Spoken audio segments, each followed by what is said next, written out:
Welcome back to English Stories with Alex, where we share tales of perseverance, courage, and the indomitable human spirit. Today's story reminds us that even in our darkest hours, hope can light the way forward. In the forgotten corners of a struggling neighborhood where the sun's warmth couldn't quite chase away the chill of poverty, lived a boy named James. His home, a small, dilapidated structure, with a leaking roof and drafty windows, housed five souls bound not by luxury but by love. James, his parents, his younger brother Michael, and his older sister Sarah.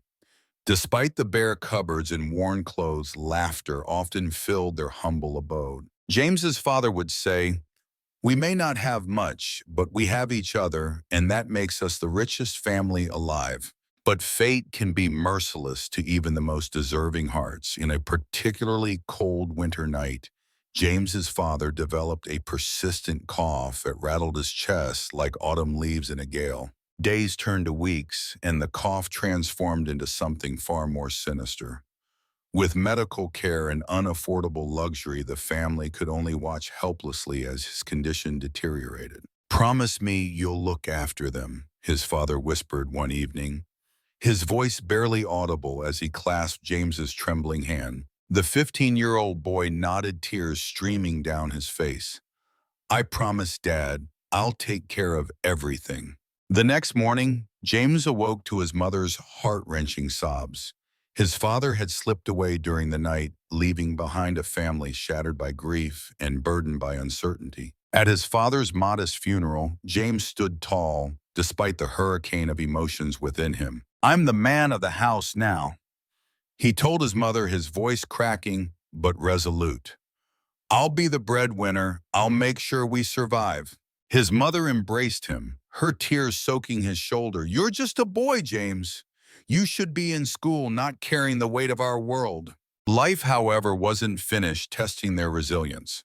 Within months, 6-year-old Michael began showing signs of the same illness that had claimed their father. Without money for proper medical attention, history repeated its cruel pattern. James would never forget the sight of his little brother's chest rising and falling for the last time, or the sound of his mother's prayers turning to wails of despair. In the wake of this second devastating loss, James's mother worked herself to exhaustion, taking in laundry and cleaning houses for pennies. Some nights, dinner consisted of nothing more than a slice of bread shared among the three of them. James would insist his mother and Sarah take his portion, claiming he had eaten earlier, a lie they all recognized but accepted out of necessity. One night, as his mother mended clothes by candlelight, her fingers raw and bleeding from endless labor, James made a solemn vow. "Mom, I promise you this won't be forever. I'll study harder than anyone. I'll work until my bones ache. One day I'll become successful enough to give you and Sarah the life you deserve." His mother set down her needle and thread, taking his face in her weathered hands. "I believe in you, James," she whispered, her eyes reflecting the candlelight and an unwavering faith. "Study hard work, hard, and never ever give up. Those are the keys that unlock even the most stubborn doors." Her words became his mantra, fueling his determination through countless challenges ahead. Despite exhaustion that seemed to permeate his very bones, James maintained an insatiable hunger for knowledge. Without money for school supplies, he collected discarded newspapers and practiced writing in the margins. He salvaged torn books from dumpsters behind the local library, meticulously taping pages together and absorbing their contents by the light of a single candle. English became his particular focus. He recognized that mastering this language could open doors, otherwise sealed shut to someone of his background. By day, James's life was a cycle of backbreaking labor. He swept streets before dawn, loaded crates at the market in the morning, and worked at a textile factory until nightfall. His hands developed calluses so thick they barely bled anymore when cut. His back ached constantly from hours of bending and lifting. Yet each night, no matter how exhausted, he devoted at least an hour to his studies before collapsing into fitful sleep. In rare moments of solitude, when the weight of responsibility became too much to bear, James would allow himself to cry, quiet, desperate sobs that racked his thin frame. But morning always brought renewed determination, his mother's words echoing in his mind. Study hard, work hard, never give up. Amidst this struggle bloomed an unexpected joy. Emily, the daughter of a local shopkeeper, she shared her textbooks with James and taught him what she learned in her private school. Their friendship gradually blossomed into something deeper, a connection that provided James a rare respite from his burdens. "You have the most beautiful mind," Emily told him once, as they sat beneath a gnarled oak tree, their shoulders barely touching. "The way you think, the way you see the world, I've never met anyone like you." For a brief, glorious season, James allowed himself to dream of a future with Emily by his side. But reality soon intervened in the form of her father, who discovered their relationship and was furious. "Know your place, boy," he sneered, cornering James after work one evening. "My daughter will marry someone with prospects, not a penniless laborer who reeks of the factory floor." Emily fought against her parents' prejudice, but ultimately family obligation won out. "I have to go to my aunt's in another state," she told James, tears streaming down her face during their final meeting. "Father says I can't return until I've forgotten you."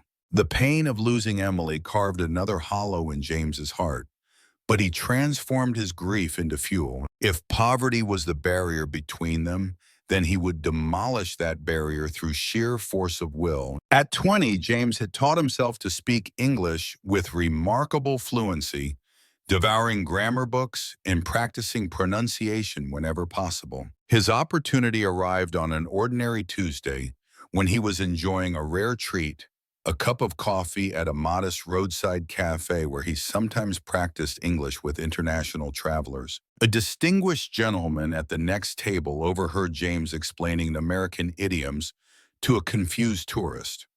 After the tourist left, the man approached James's table. "That was impressive," he said, extending his hand. "I'm Henry Johnson. I own the Johnson Manufacturing Company. Where did you learn to speak English so eloquently?"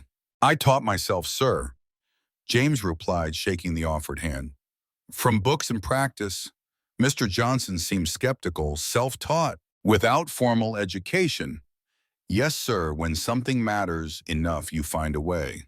Intrigued by James's initiative and evident intelligence, Mr. Johnson offered him an entry-level position at his company, with one condition: James would have to prove himself within 3 months. James seized the opportunity with both hands.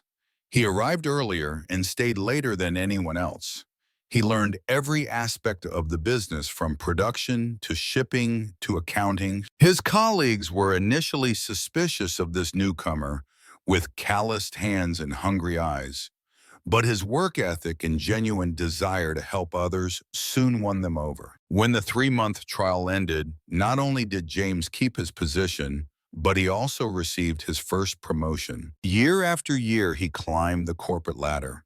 His natural intelligence complemented by unparalleled dedication, Mr. Johnson became a mentor, then a friend, watching with pride as James transformed into a capable business leader. A decade later, as Mr. Johnson prepared for retirement, he called James into his office.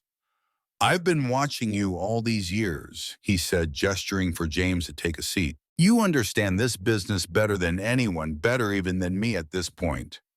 My son has no interest in taking over. So I'm asking you, are you ready to become the CEO of Johnson Manufacturing?" The question left James momentarily speechless. When he found his voice again, it was thick with emotion. "I would be honored, sir. I promise to make you proud." Under James's leadership, the company flourished. He modernized operations, expanded into new markets, and implemented employee welfare programs inspired by his own experiences. His wealth grew exponentially, but money had never been his primary motivation. It was merely the means to fulfill his promise. On his 35th birthday, James drove his mother and sister to a tree-lined street in an affluent neighborhood. He stopped in front of a beautiful two-story home with a wraparound porch and handed his mother a set of keys. "What's this?" she asked, confusion written across her face. "It's yours, Mom. Our new home. No more leaky roofs, no more cold winters. We're home." His mother and sister stared at the house in disbelief before breaking into tears and embracing him. "Your father and Michael would be so proud," his mother whispered. "You've kept your promise and more." But James wasn't finished. Remembering the barriers poverty had placed in his path, he established a foundation to help disadvantaged children access education. He built schools in underserved neighborhoods, created scholarship programs, and funded job training initiatives. At every graduation ceremony, he would share his mother's wisdom. Study hard, work hard, and never give up. Life had more surprises in store. At a charity fundraiser, James encountered Emily again. Now divorced and working as a teacher, their reconnection was tentative at first. Old wounds healing slowly, but the spark between them remained undimmed by time or circumstance. They married the following year, starting a family of their own, while maintaining close bonds with James's mother and sister. Today, James's life bears little resemblance to his humble beginnings. Yet despite his success, he remains grounded by the memories of those early struggles. Each morning, he looks at a framed photograph of his father and brother, relentlessly renewing his commitment to honor their memory through his actions. True wealth, he often tells students at his foundation, isn't measured by your bank account, but by the lives you touch and the legacy you leave behind. From a boy who once cried alone in the dark to a man who lights the way for others, James's journey reminds us that our circumstances need not define our destiny. With determination, education, and compassion, we can rewrite even the most challenging beginnings into stories of triumph and hope. Thank you for joining us on English Stories with Alex. Remember, every setback is the setup for a comeback, and every tear shed in darkness can water the seeds of a brighter tomorrow. Until our next story, keep believing in the power of perseverance.